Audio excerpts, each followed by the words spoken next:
여러분들 많이 나오셔서 같이 축하하시고, 또 오늘 오후 3시에 또 외부에서 오는 분들이 있으니까 우리 더 웃는 모습으로 그들을 맞이할 수 있기를 바랍니다. 내일부터 있는 하나올 특별새벽기도회도 여러분 꼭 기억하시고 참여해 주시기를 바라고요. 또 우리 고윤수 목사님이 교회 부임함을 통해서 그래서 우리 부교육자들이 역할이 좀 바뀌었습니다.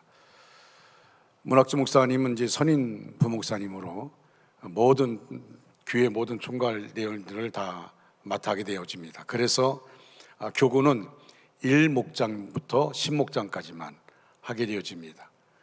그리고 11목장부터 29목장까지는 정찬희 목사님이 학생 사역과 또 교구 사역을 맡게 되어집니다. 그리고 30목장부터 47목장까지는 최현정 목사님이 유초등부와 교구 사역을 맡게 되어집니다. 이제 여러분들이 그 교구 담당자에게 모든 사항을 문의해 주시기를 바랍니다. 일방적으로 본학주 목사님이 말씀하지 마시고 교구의 자기 목장의 교구 사역자를 꼭 어떤 연락해서 같이 할 수 있도록 해 주시길 바라고, 신방도 마찬가지입니다. 문학주 목사님이 저 교회 전체적인 걸 다 총괄하다 보니까 어떨 땐 담임 목사 역할까지 하게 되어지니까 많이 힘듭니다. 여러분들이 너무 많은 것들을 이렇게 개인적인 것을 요구하지 마시고 같이 협력해 주시기를 바랍니다. 우리 문학주 목사님이 참 착한 분이에요. 그래서 여러분이 뭘 요구하면 다 들어주려고 합니다. 그러다 보니까 많이 힘들어하는 분이 있습니다. 제가 보니까 늦게까지 교회에 남아있고 또 그리고 늦게 퇴근하게 되어지고 그렇습니다. 여러분들이 웬만하면 그 교구 담당 목회자들을 통해서 하시기를 바랍니다. 할렐루야. 하나님의 크고 놀라우신 은혜와 사랑과 축복이 여러분 모두에게 임하기를 바라고, 또 이 시간 영상으로 예비되는 모든 가정에 임하기를 주님의 이름으로 축원합니다. 따라할까요? 믿음으로 아멘합시다. 소망으로 칭찬합시다. 사랑으로 인사합시다. 우리 옆에 분들을 축복하시기 바랍니다. 성도님은 보배롭고 존귀한 분이십니다. 힘내시기 바랍니다.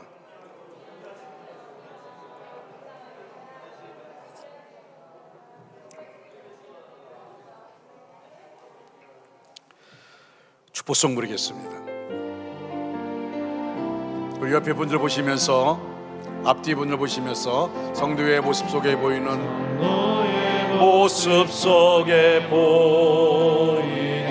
하나님 형상 아름다워라. 하나님 형상 아름다워라. 존귀한 주의 자녀 됐으니 사랑하며 섬기리. 우리의 모임 중에 임하신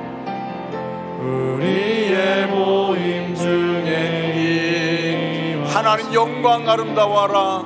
하나님 영광 아름다워라. 존귀한 왕이 여기 계시니, 왕이 여기 계시니 사랑하며 섬기리. 할렐루야. 20대 대통령 선거가 사흘 앞으로 다가왔습니다. 대한민국 정부는 대통령 중심제로 되어 있습니다. 그러므로 대통령이 누가 되느냐, 국민이 어떤 분을 대통령으로 선택하냐 하는 것은 국가의 현재와 미래에 결정적 영향을 미치게 됩니다. 엄밀히 말하면 국회의원 선거나 지방자치단체장 선거보다 더 우리나라엔 중요한 것이 바로 대통령 선거입니다. 국내외적으로 복잡한 대한민국을 안정적으로 이끌고, 또 코로나19 상황 가운데 많이 백성들이 좌절하고 산화와 마음이 분이 차 있는 이 상황 가운데서 이 나라에 희망을 줄 수 있는, 그리고 특히 정말 중요한 것은 교회나 한국 교회나 사회에서 필요한 것이 다음 세대에 희망을 줄 수 있는 그런 분이 대통령으로 선출되는 것이 정말 중요합니다. 그래서 우리 교회는 내일부터 하나월 특별 새벽기도회, 하나님께 나라를 올려드리는 특별 새벽기도회를 하게 되어집니다. 원주시의 코로나 확진자가 점점 많아집니다. 이제 걷잡을 수 없이 많아지고 있습니다. 이 상황 가운데서 우리가 특별 새벽기도 한다는 것이 어떻게 보면은 어떤 분은 목사님 너무 무리한 건 아닙니까? 이 상황 가운데 어떻게 특별 새벽기도를 합니까? 라고 하시는 분도 있습니다. 그러나 정말 중요한 것은 우리가 기도할 때라는 것입니다. 정말 기도할 때라는 것을 우리가 알게 되어집니다. 오늘 아침에 뉴스를 보면은 확진자들이 투표할 때 그 투표 용지에 대해서 많은 논란이 있었습니다. 선거관리위원회에서 잘못 대처함을 통해서 많은 사람이 의심사기 만드는 그런 일들이 있었습니다. 저는 이것이 의도적이 아니라는 것을 저는 믿고 싶습니다. 또 오늘 선거관리위원장이 사과를 했고, 그리고 우리나라가 이 선거가 어떤 정말 우리가 생각할 수 없는 내용들이 전개되는 것이 아니라 선거관리위원회도 공정하게, 또 나라에서 우리 모든 국민들이 공정하게, 그래서 이 나라에 필요한 대통령이 선출되기를 다 누구나 소원하고 있습니다. 그래서 우리는 의심의 마음을 다 버리고 가짜 뉴스라는 것도 다 버리고, 그리고 우리가 기도하는 것입니다. 누가 대통령이 되든지 우리가 그를 위해서 기도하고, 어떤 분이 대통령이 되고 난 다음에는 그분을 위해서 더 뜨겁게 기도하는 그런 우리 모습이 되어야 하는 것입니다. 우리에게는 어떤 일들, 대통령 선거를 앞두고 후보 나온 사람들이 여러 가지 말들을 하는 것 때문에 상처도 많이 받았습니다. 그러나 이제는 우리가 그런 것에 자꾸 눌려있지 마시고 이제 마음을 오픈시켜 놓고, 그리고 우리가 기도하고 그 기도의 결과를 우리가 하나님께 드리고, 그리고 그 결과에 우리가 순종하는 그런 마음들이 우리에게 있어야 될 줄로 믿습니다.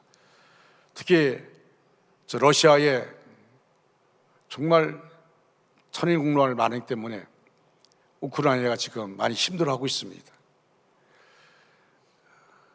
우리가 그 상황을 바라보면서 신문에 보니까 중국도 대만을 항상 호시탐탐 노리고 있지 않습니까? 우리나라도 마찬가지입니다. 북한이 지금 남한을 호시탐탐 노리고 있지 않습니까? 우크라이나 사태는 그냥 남의 나라의 문제가 아닙니다. 우리나라의 문제일 수도 있다는 사실을 우리가 알고, 우크라이나 사태가 평화적으로 다 해결될 수 있도록 우리가 기도해야 될 줄로 믿습니다. 정말 억울하게 어린아이들이 세상을 떠나고 시민들이 세상을 떠나고 전쟁 때문에 당하는 일들 얼마나 많습니까? 이런 상황을 바라보면서 러시아가 정신 차리고, 그리고 평화적으로 이 문제 해결되길 바라는 마음 가지고 우리가 기도해야 될 줄로 믿습니다. 지금은 기도할 때입니다. 정말 기도할 때입니다. 우리가 기도하고, 기도하는 후에는 모든 것을 하나님께 맡기는, 아까 말한 것처럼 하나올 하나님께 나라를 올려드리는 특별 새벽 기도를 하고, 그 결과를 하나님께 맡기는 우리 모두가 되어지기를 간절히 소원합니다. 여러분들, 우리가 이 특별 새벽 기도회는 정말 중요하기 때문에 많은 분들이 나오길 바라고, 또 나오는 분들은 온도 측정을 하시고, 교회에 나오셔서 측정하시고, 열이 많다 그러면 본인이 스스로 열이 많다고 생각하면 나오지 마시고 영상으로 기도에 참여해 주시기를 바랍니다. 철저하게 우리가 교회를 위해서도 본인들이 마음에 몸에 이상이 있다고 생각하면은 그것이 감기든 어떠든 관계없이 집에서 실시간 영상으로 기도에 참여하시고, 또 그렇지 않은 분들은 교회 나오셔서 같이 뜨겁게 기도하는 그런 시간을 가져주기를 바랍니다. 우리는 하나님의 은혜 가운데 팔복 강의를 계속하고 있습니다. 심령이 가난한 자의 복, 애통하는 자의 복, 온유한 자의 복, 의에 줄이고 목마른 자의 복. 오늘은 긍휼히 여기는 자의 복에 대해서 말씀을 나누고자 합니다. 여러분, 히브리어로 긍휼은 라함이란 단어인데 라함의 뜻은 자궁입니다. 긍휼은 같은 뱃속에서 나온 이들에 대한 감정이라는 기본적인 의미에서 출발합니다. 그래서 구약에서의 긍휼이란 의미는 부모가 자식에게 대하는 사랑과 애정을 가리킵니다. 시편 103편 13절에서 아버지가 자식을 긍휼히 여긴 같이 여호와께서는 자기를 경유하는 자를 긍휼히 여기시나니 라고 말씀합니다. 여러분, 이사야 49장 15절 말씀 우리 한번 다 같이 읽겠습니다. 시작.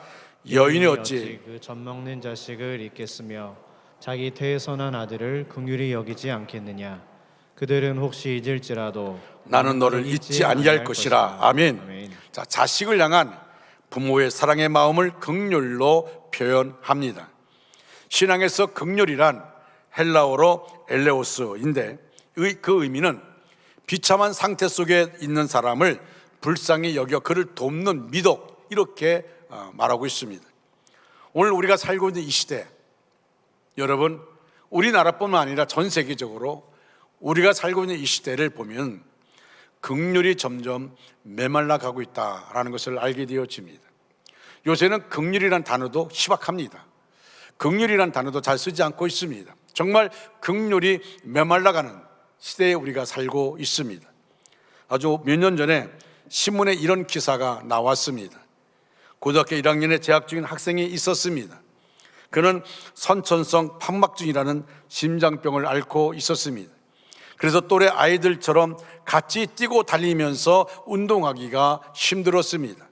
몸이 다른 애들에 비해서 왜소했습니다. 이것을 악용하여서 그 반에 5명가량의 불량기가 있는 학생들이 그 학생을 괴롭혔습니다. 심심하면 외딴 데로 끌고 가서 두들겨 패고 라이터 불로 손을 지지고 손가락 사이에 연필을 끼워서 비틀고 무척 심하게 학대를 했습니다. 견디다 못해서 경찰에 신고했습니다. 다른 5명의 학생들이 경찰에 연행되어 조사를 받았습니다. 경찰이 이렇게 물었습니다.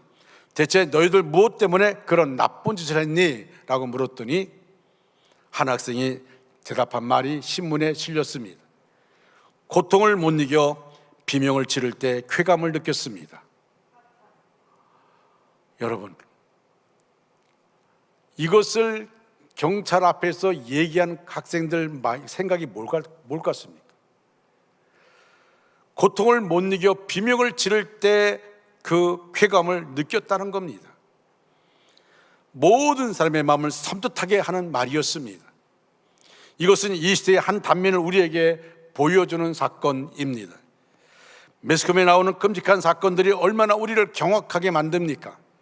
5일 새벽 강원 강릉시 옥계면에 산불을 낸 혐의로 체포된 주민 A씨, 60세라고 합니다. 그가 방화를 시인하면서 주민들이 수년 동안 나를 무시해서 그래서 범행을 저질렀다고 그렇게 밝혔습니다. 주민들이 수년 동안 자기를 무시해서 불을 질렀다는 겁니다. 근데 안타까운 것은 이 S의 부인, 불을 질른 이 사람의 어머니가 86세인데 불을 피하다가 넘어져서 세상을 떠나고 말았습니다. 아들이 불을 질렀고 그 불을 피하다가 넘어져 결국 세상을 떠났습니다. 이 시대는 인간의 존엄성이 파괴된 무서운 시대입니다. 어디를 봐도 서로를 불쌍히 여기기보다는 상대방의 약점을 이용합니다. 서로 사랑하고 용서하는 긍휼의 모습을 찾기가 어렵습니다. 지금 이 시대는 서로를 미워하고 미움과 중호심이 가득합니다. 서로 사랑하고 용서하는 긍휼의 모습을 찾기 어렵습니다. 이런 안타까운 시대를 사는 오늘 우리에게 주님은 이렇게 말씀하십니다. 긍휼히 여기는 자는 복이 있나니 그들이 긍휼히 여김을 받을 것이며 긍휼히 여기는 자는 복이 있나니, 따라할까요? 긍휼히 여기는 자는 복이 있나니 그들이 긍휼히 여김을 받을 것이며. 아멘. 자, 이 말씀을 가지고 첫째로 왜 주님께서 긍휼히 여기는 자가 복이 있다고 말씀하셨을까요? 하나님께서 우리에게 주신 가장 큰 축복 중에 하나가 뭔지 아십니까? 바로 긍휼의 축복입니다. 하나님의 긍휼하심이 아니었다면 우리는 죄의 굴레에서 영원히 벗어날 수 없었습니다. 주님께서는 우리가 죄 가운데 머물러 있는 것을 원치 않으셨습니다. 그 유일한 이유가 주님께서 긍휼의 마음을 가지신 분이기 때문입니다. 우리는 아담과 하와 때부터 하나님과의 언약을 깨뜨렸기 때문에 이 땅에 의인은 한 사람도 없습니다. 모든 사람이 죄를 범하여 하나님의 영광에 이르지 못하게 되었습니다. 또한 죄를 범했기 때문에 죄 싹신 사망을 필연적으로 치러야 합니다. 그래서 죄 가운데 태어났고 죄 가운데 우리가 죽게 되어 있습니다. 우리에게 죽음을 맞이하게 됩니다. 여러분, 저나 여러분, 우리 모두는 언젠가는 세상을 떠나게 되어집니다. 본래 우리는 죄의 저주 속에 살아야 하는 사람들입니다. 육체적인 죽음뿐 아니라 영원한 형벌이라는 영적 죽음까지 안고 있는 우리입니다. 문제는 우리가 이러한 운명을 바꿔볼 능력이 없다는 것입니다. 저주 아래 있던 우리를 하나님께서는 어떤 조건이나 이유도 없이 우리를 건져 주셨습니다. 바로 하나님의 긍휼하심으로 우리를 건져 주신 것입니다. 내 힘으로 할 수 없지만 하나님이 우리를 긍휼히 여기시고 우리를 건져 주셨습니다. 여러분, 하나님의 속성은 공의와 긍휼입니다. 이것은 동전의 양면과 같습니다. 하나님이 악을 심판하신 이유는 긍휼을 이루시기 위함입니다. 하나님의 긍휼을 베푸시는 이유는 하나님의 공의를 이 땅에 이루기 위함입니다. 여러분, 에레미야 애가 3장 22절로 23절 말씀 우리 한번 다 같이 읽겠습니다. 시작. 여호와의 인자와 긍휼이 무궁하심으로 우리가 진멸되지 아니함이니이다. 이것들이 아침마다 새로우니 주의 성실하심이 크시도소이다. 아멘. 자, 우리가 죄를 지은 대로 진멸을 당하지 않는 궁극적인 이유는 하나님의 인자심과 긍휼하심의 결과입니다. 여러분, 디도서 3장 5절 말씀 다 같이 읽겠습니다. 우리를 구원하실 때 우리가 행한 바 의로운 행위로 말미암지 아니하고 오직 그의 긍휼하심을 따라 중생의 씻음과 성령의 새롭게 하심으로 하셨나니. 아멘. 우리의 구원은 의로운 행위에 있지 않습니다. 오직 주님의 긍휼하심 때문에 죄 용서받고 새로운 하나님의 자녀가 되었습니다.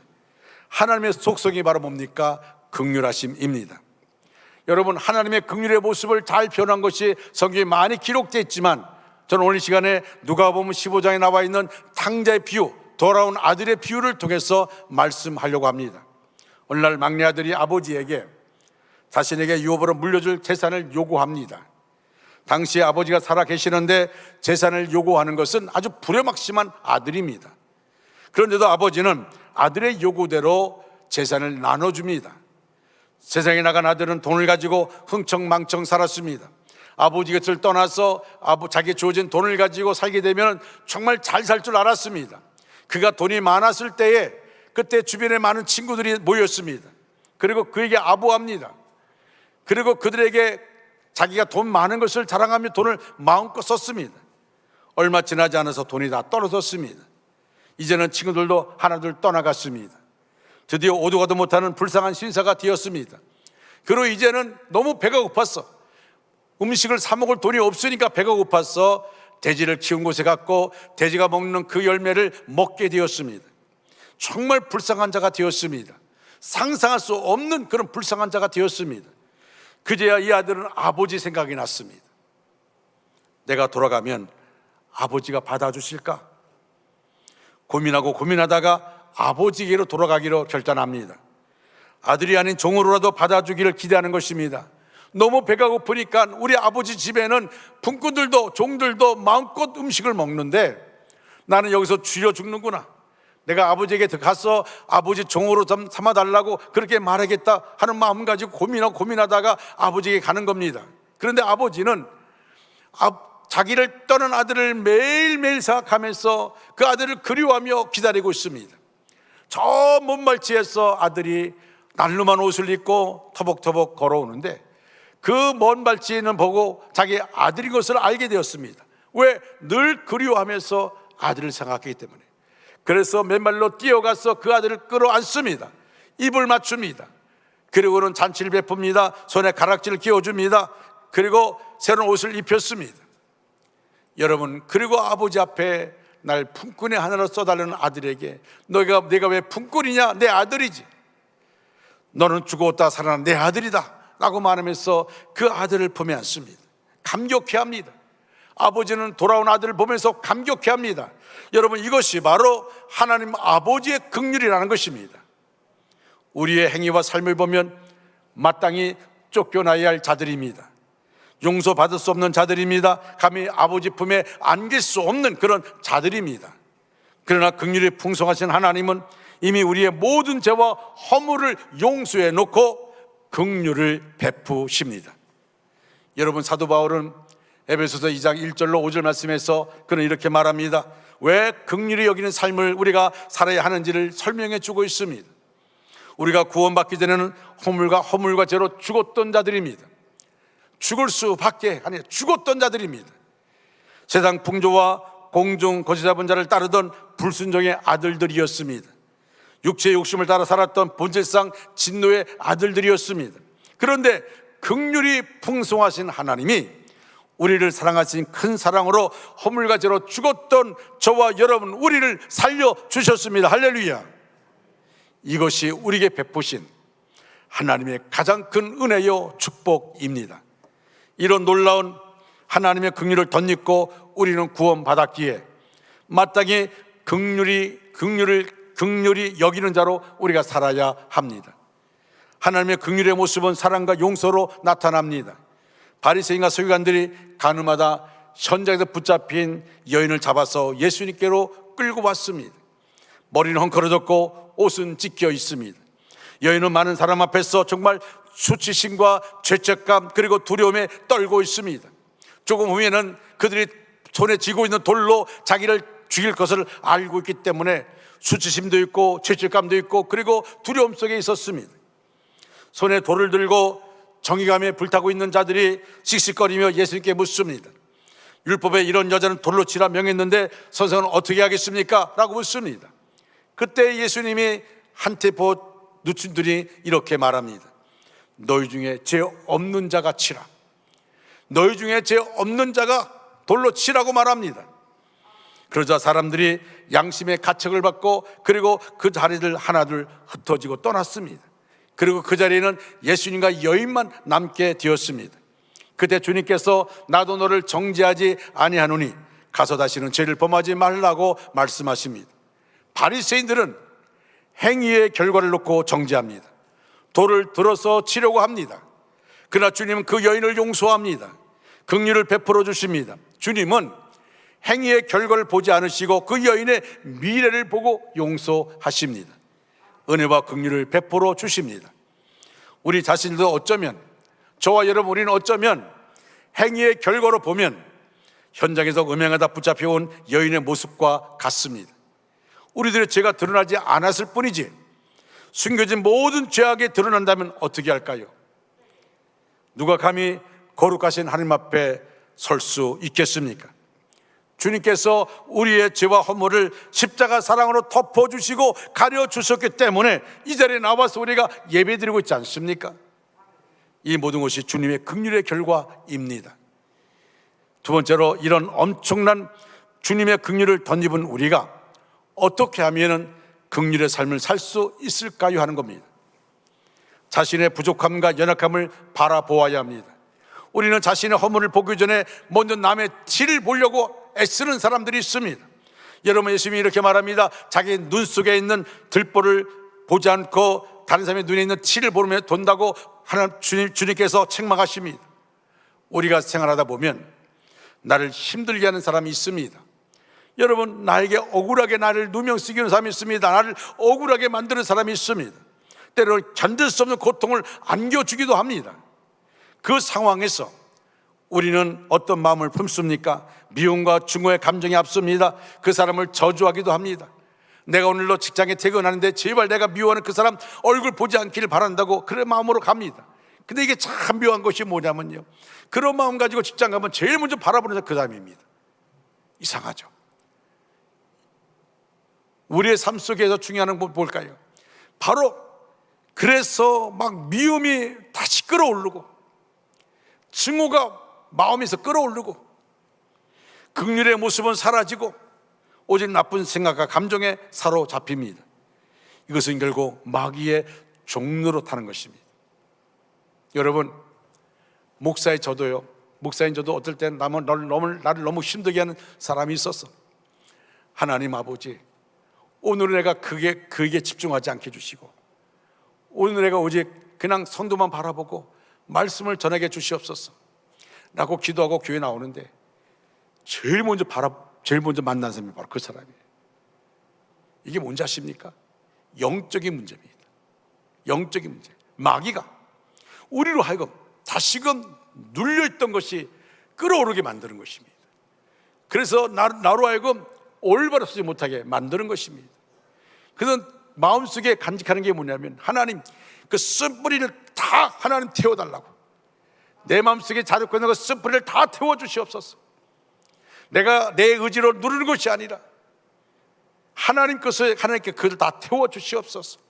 그래서 그를 만나도 기쁨으로 만날 수 있게, 그를 끌어안고 같이 얘기할 수 있게끔 해달라고 기도합니다. 여러분, 이 기도는 그냥 기도가 아닙니다. 어떨 땐 정말 내 자신의 연약함을 바라보면서, 나의 부족함과 나의 연약함을 바라보면서 가슴을 치며, 하나님, 나는 이렇게 살 수 없습니다. 내가 이렇게 마귀에게 끌려갈 수 없습니다. 하나님, 나를 붙잡아 주시고 인도해 달라고 내 안에 성령의 불로 그 모든 걸 다 태워 주시옵소서. 다 녹여 주시옵소서. 다 깨뜨려 주시옵소서.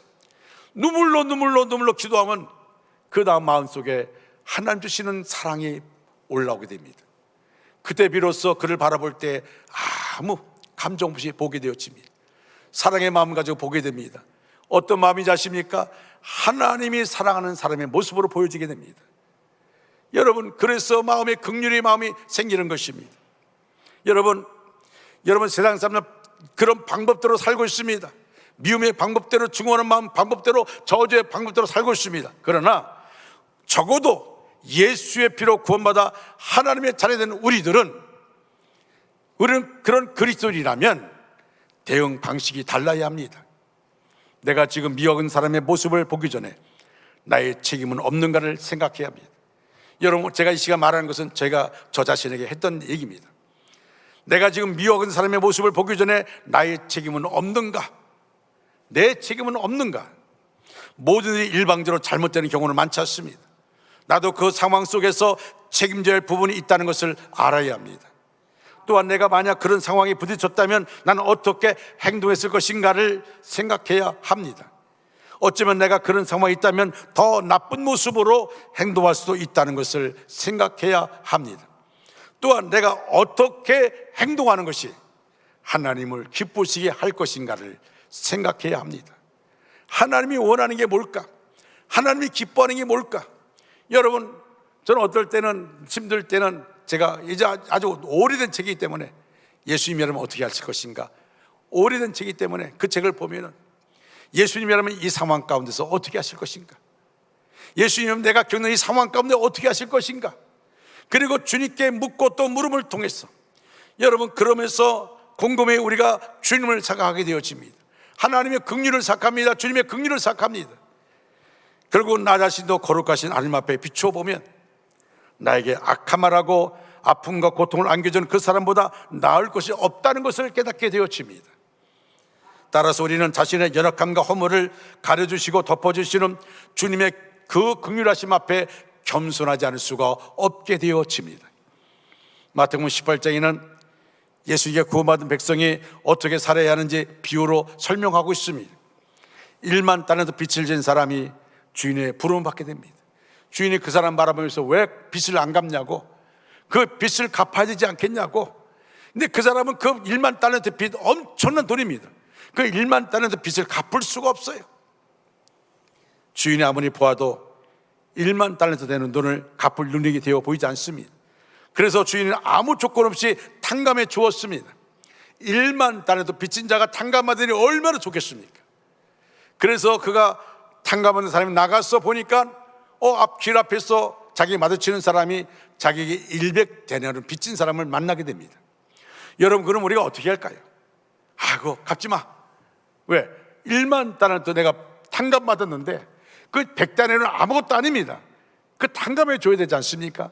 그런데 10,000달란트 빚을 탕감받은 그가 나가서 그 빚진 사람을 보자마자 왜 빚 안 갚냐고 멱살 잡고 안 갚는다 말하고 화가 나니까 그 사람을 감옥에 넣어버렸어요. 빚 갚을 때까지 감옥에 있으라고. 이 소식을 주인이 알게 됐습니다. 듣게 됐습니다.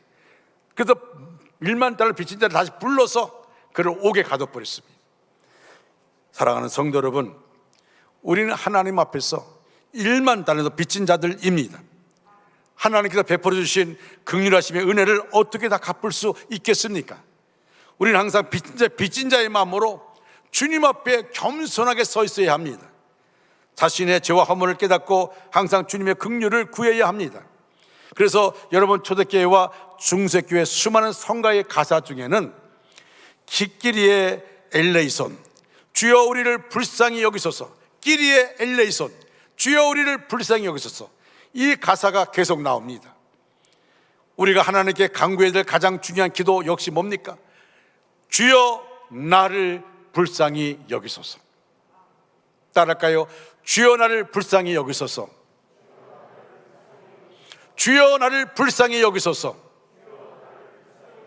우리는 어떤 상황 가운데도 정말 우리가 하나님께 기도할 때마다 하나님 나를 불쌍히 여겨 주시옵소서, 주여 나를 불쌍히 여겨 주시옵소서. 하나님께서 우리의 행위대로 보응하지 아니하시고 긍휼히 여겨 주실 때 우리는 살아갈 수 있습니다. 긍휼히 여기는 삶을 살기 위해서는 먼저 타인의 죄와 허물을 보기에 앞서서 자신의 연약함, 자신의 부족함을 볼 줄 아는 겸손함이 요구됩니다.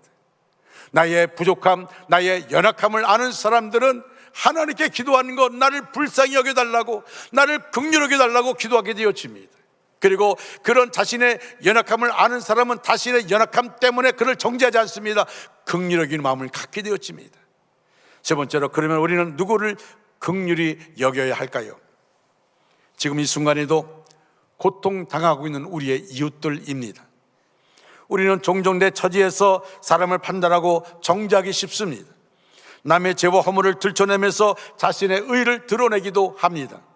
긍휼히 여기는 것은 바로 상대방의 입장에 서주는 것입니다. 상대방의 입장에 서주는 것, 내가 그 사람의 입장에 대해서 그 상황이라면 나는 어떻게 할 것인가를 생각하는 것입니다. 뉴욕 역대 시장 중에 가장 유명한 시장으로 알려진 사람은 라가디아라는 사람입니다. 라가디아. 이 라가디아 시장은 정말 많은 사람이 알고 있고 많은 설교 가운데 이름이 불려지는 분입니다. 그가 뉴욕시의 주결 재판부 판사로 있을 때에 하루는 가게에서 빵을 훔쳐먹은 사람 노인이 붙잡혀 왔습니다. 그리고 기소되었습니다. 그 노인에게 왜 빵을 훔쳐먹었냐고, 왜 빵을 독질했습니까? 라고 물었더니 이 노인이 울면서 이렇게 말하는 거예요. 너무 배가 고팠어.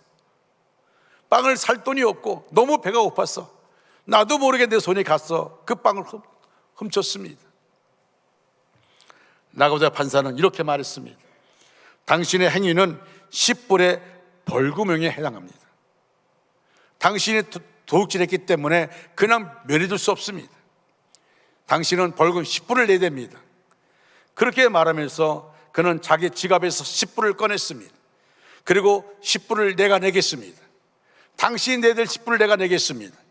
이토록 배고픈 사람이 뉴욕을 헤매고 있었는데 내가 그동안 너무 좋은 음식을 배불리 먹은 벌금으로 내는 것입니다. 그러면서 10불을 냈습니다. 그리고는 라가디아 판사는 넓은 중절 모자, 자기가 쓰던 중절 모자를 서기에게 주면서 이렇게 말합니다.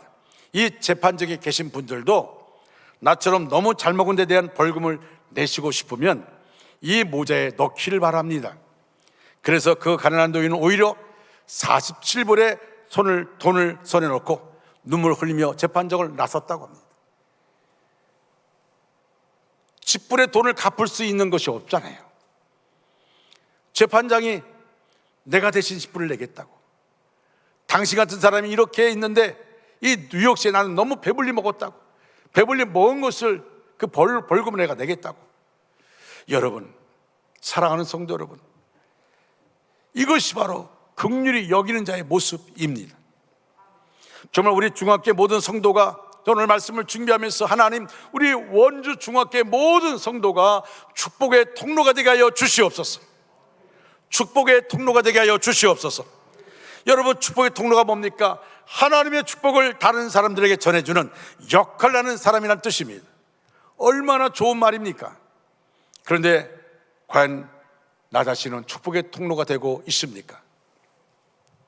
어떻게 하면 우리가 축복의 통로가 될 수 있습니까? 긍휼히 여기는 자야말로 하나님의 축복의 통로가 될 수 있습니다. 하나님의 긍휼을 맛본 사람들 너무나 행복해서 이웃에게 긍휼을 베풀게 되기 때문입니다. 여러분, 내가 구원받은, 내가 하나님의 자녀가 되었다는 것, 여러분, 우리가 삭개오의 모습을 보십시오. 세리 삭개오, 자기밖에 몰랐습니다. 자기 배를 채웠습니다. 돈을 긁어 모았습니다.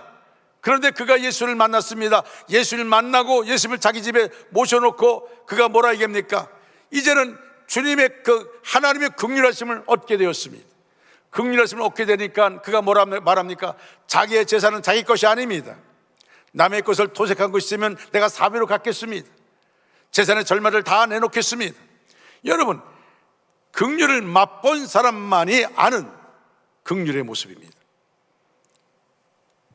이웃에게 긍휼을 베풀면 자신은 더욱 행복해집니다.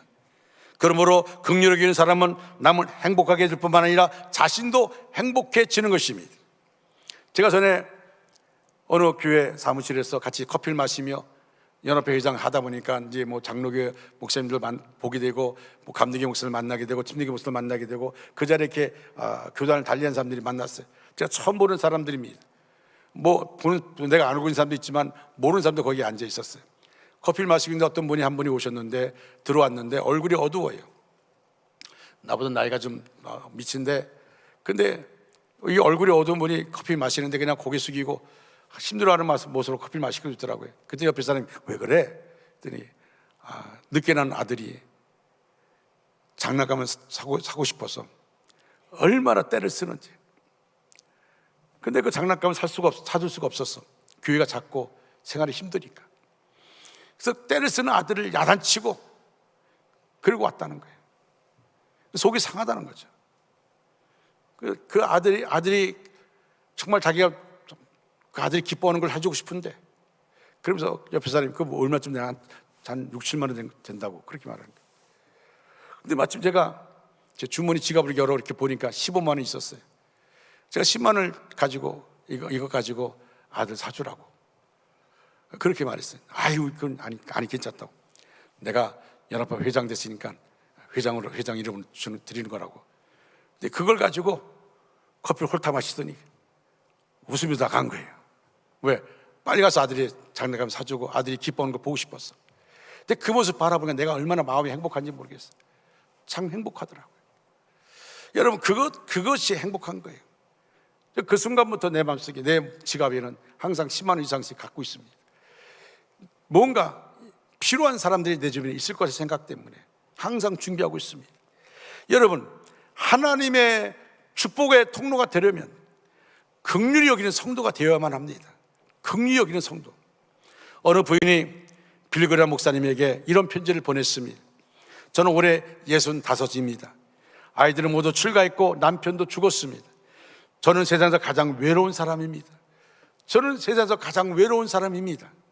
목사님이 이 부인에게 자신의 신앙과 소유를 주위 사람들과 나누는 법을 찾아보라고 권했습니다. 그리고 몇 주 후에 그 부인에게서 또 다른 편지가 왔습니다.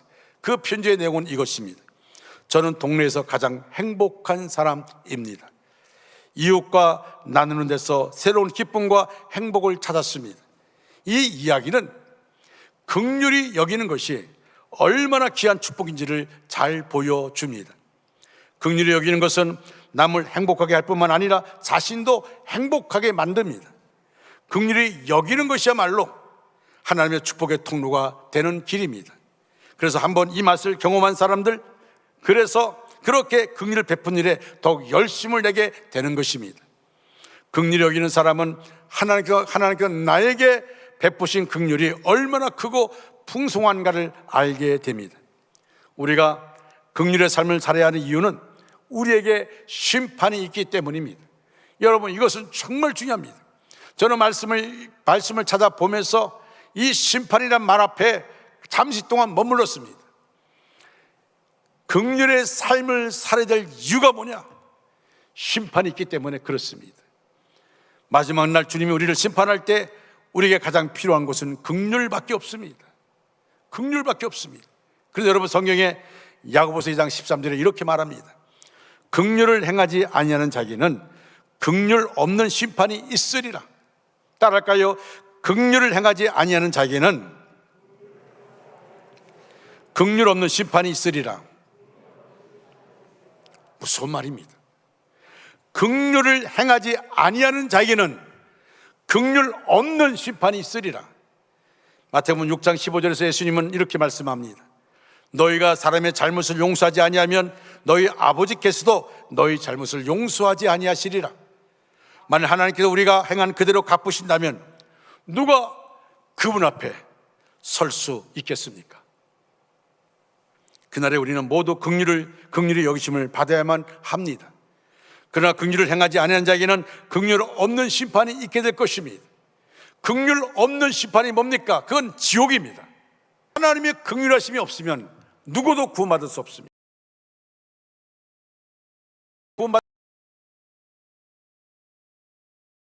용서받고 구원받은 것입니다. 하나님은 죄 가운데 살 수밖에 없는 우리를 그대로 두지 아니하시고 자신의 피값을 통해 자유하게 하셨습니다. 이것이 그분의 긍휼입니다. 사랑하는 성도 여러분, 이제 말씀을 마무리합니다. 사람들을 긍휼히 여기십시오. 주님을 닮은 사람은 주님이 하셨던 긍휼의 사역을 감당하고 가정에서 예수님 닮은 삶을 살아가십시오. 주님이 하신 것처럼 여러분도 사람들을 대하십시오. 여러분, 우리 주변에 누가 긍휼히 여김을 받아야 합니까? 이번 한 주간 동안 여러분 주변을 둘러보십시오. 과거의 상처를 고씻고 있는 사람 없습니까? 불행을 자초하는 삶에서 벗어나지 못한 사람 없습니까? 원한을 품고 사는 삶은요, 스스로 행복을 누릴 수가 없습니다. 행복을 포기하는 삶입니다. 내 마음 가운데 남을 미워하는 그런 마음이 나를 자꾸 지배하고 있습니까? 여러분, 그것을 마음에 간직하고 있으면 내가 손해봅니다. 여러분에게 어떤 상처를 주었든지 과거를 기억하지 마십시오. 과거에 매여 살아가면 결혼 생활도 자신의 삶도 한꺼번에 망치는 지름길입니다.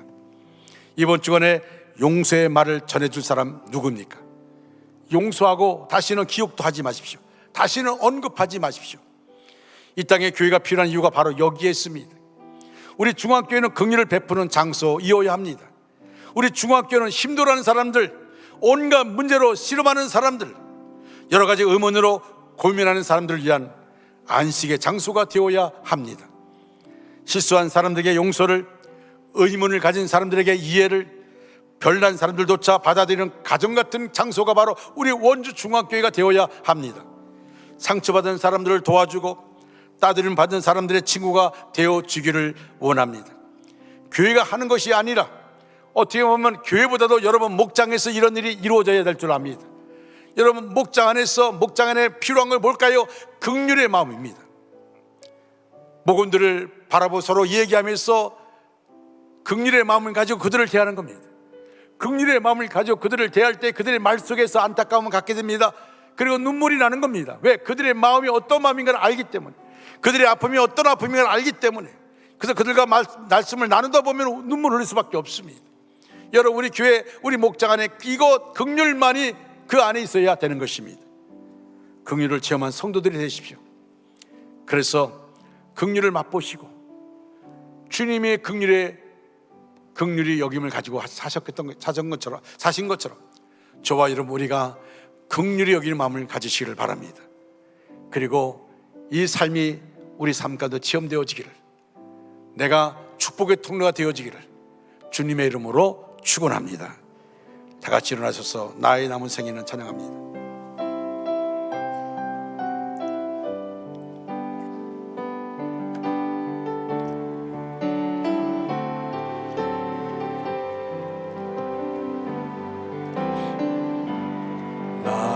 남은 생애는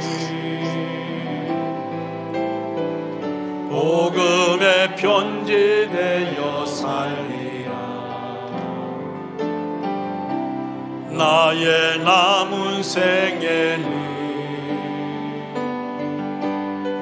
성김에 향유되어 살리라.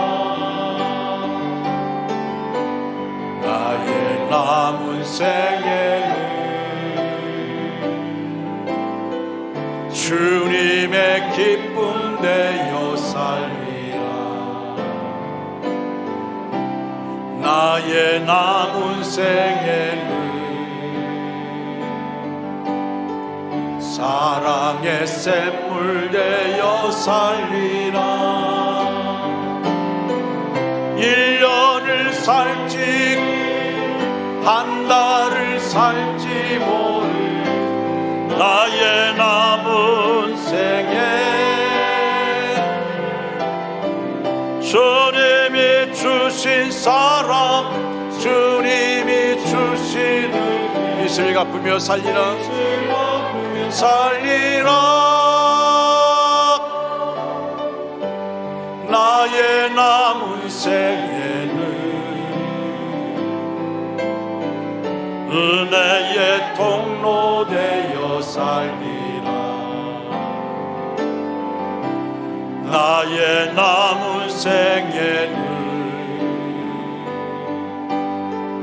축복의 통로 되어 살리라. 나의 남은 생에는 나의 남은 생에 복 있는 사람으로 살리라. 아멘. 복 있는 사람으로 살리라. 나의 남은 생에는 순백의 영혼으로 살리라. 아멘. 순백의 영혼으로 살리라. 나의 남은 생에는 나의 남은 생에 맡은 일 충성하며 살리라. 맡은 일 충성하며 살리라. 나의 남은 생에는 행복한 전도자로 살리라. 1년을 살지 한 달을 살지 모를 한 달을 살지 모를 나의 남은 생에 범사에 감사하며 범사에 감사 쉼없이 기도하며 주님 뜻대로 살리라면 뜻대로 살리라. 나의 남은 생에는 정직한 예배자로 살리라. 정직한 예배자로 살리라. 나의 남은 생에는 나의 남은 생에 하늘에 속한 자로 살리라. 하늘에 속한 자로 살리라. 하나님, 그렇습니다. 나의 남은 생애가 얼마일지 우리는 알지 못하지만 하나님 부르시는 그날까지 우리가 범사에 감사하며 힘없이 기도하며 주님 뜻대로 살겠습니다. 정직한 예배자로 하늘에 속한 자로 살겠습니다. 축복의 통로가 되겠습니다.